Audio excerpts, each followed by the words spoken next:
Welcome back, children. So today we'll be handling the second lesson in history. Okay, the name of the chapter is On the Trial of the Earliest People.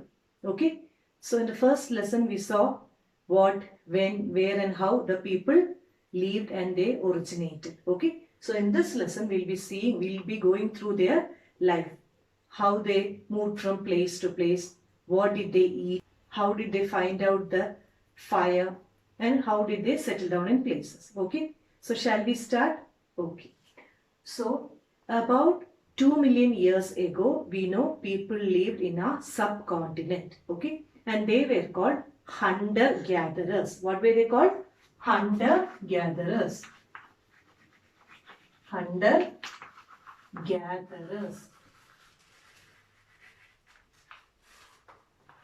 They were called hunter gatherers because of the way they collected their food. Okay, they hunted the animals as well as they gathered the food, as well as they gathered the food from the trees and other plants. Okay, that is why they were called hunter gatherers. Is it clear? Generally, they hunted wild animals, caught fish and birds, gathered fruits, roots, nuts, branches, leaves and eggs.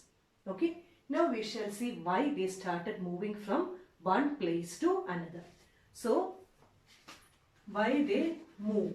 Okay. Why did they move from one place to another? So, there were mainly 4 reasons why they moved from one place to another. Is it clear? So, Miss will write one by one here. The first reason is in search of food. Okay, what is the first reason? In search of food. So if this man has been settled in a place for a longer time, okay, he would have used all the available plant and animal resources. Now for the next day, he will not have anything left out. So he had to move from that place to another place where all the resources are available. Is it clear? So the first reason is for search of food. Okay. The second one is for animals. So it is when he is settled in a place, the animals, the livestock or the animals what he is rearing will eat up all the vegetation there. So once the vegetation is over, will the animals be able to eat anything? No. So the animals will move on. So behind this animals, the man will also move. Okay. The third reason is seasonal change. We know that early men ate the fruits and everything from the trees. So we know fruits are not available all through the year.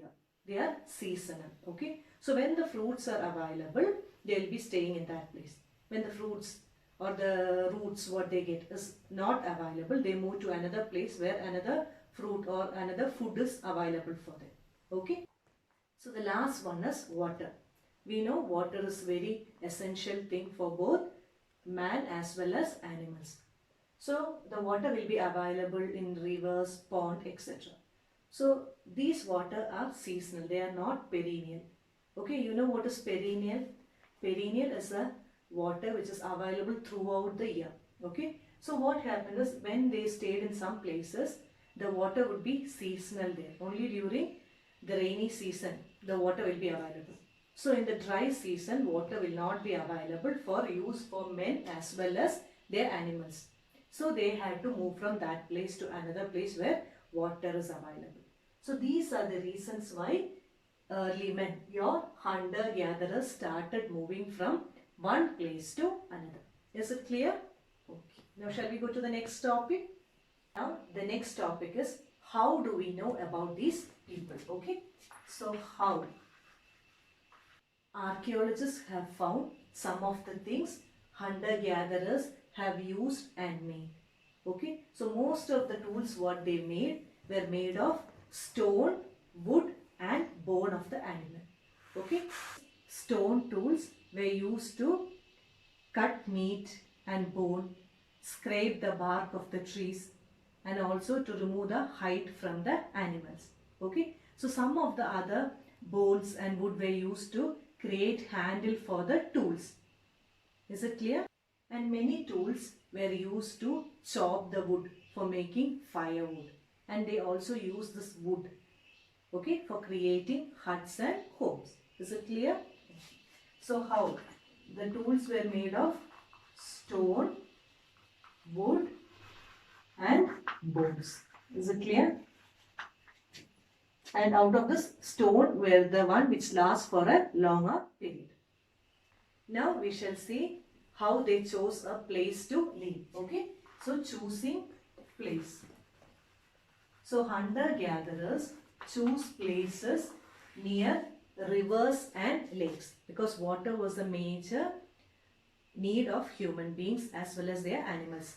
So many sites of hunter-gatherers were located near the sources of water like your rivers and lakes.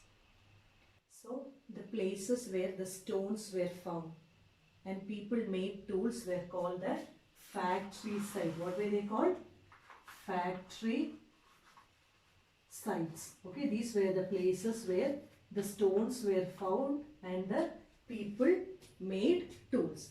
Okay, these were called the factory sites. So next we are going to see about habitation come factory sites. Is it clear? It is called, one is factory site, another one is habitation come factory site. Okay. So here, this is a place where the block of tools and stone which were used and discarded because they were not perfect, and chips of stone were left behind these sites. So in these sites, people lived here for a longer period. So these sites are called habitation come factory. Okay, the people lived there for a long period and made the tools. Such places are called habitation come factory. Clear? Okay. Next we are going to see about making of stone tools. How they made stone tools. Okay. So for making the stone tools, they use two methods. The first one is called stone on stone. What is the first one? Stone on stone. Okay. And the second one is called pressure flaking. What is the second one called? Pressure flaking. So here in the first method, stone on stone. Okay. So you will take two stones. One is the pebble from which you are going to make the tool. Okay. So that is called the core. C-O-R-E. So this will be taken in one hand and the other stone which is used as a hammer will be taken in the other hand. And you will start beating it and making into the required shape. So the flakes will be coming out. Flakes are the unwanted pieces. So this pebble will be beaten by another stone which is used as a hammer. And they start beating it and producing the tool of the required shape and size. That is called what method? Stone on stone. Now we are going to see about the second method which is called pressure flaking. What is the second method called? Pressure flaking. Okay. So in this method, the pebble or the core material which is to be reshaped will be fixed at a place. Okay. And you will be using another hammer and making it into the shape of the required tool. So that is called your pressure flaking. So these are the two methods for use for making stone tools. Okay. So with this, we have completed the first part of our chapter. Okay. So the people who lived 2 million years ago were called the hunter-gatherers. They were called so because of the activity, the way how they collected food. Okay. Now they started moving from place to place because of 4 reasons. That is search of food, because food for animals, seasonal change and water. Now we saw about how the archaeologists found out the details about them because of the stone, wood and bone tools used by them. Okay. Now we are going to see how they chose the places. Okay. So they chose the places based on the water availability. Okay. Then we saw what is factory site, what is habitation come factory. And the last one we saw about the stone tools, how to make stone tools. So two methods, stone on stone and pressure flaking. Hope it is clear for you. So thank you children for watching this. The next part will be continued. If anybody have not subscribed the channel, click the subscribe button. So whenever I upload a video, you will get the notification. Okay. Thank you. Take care.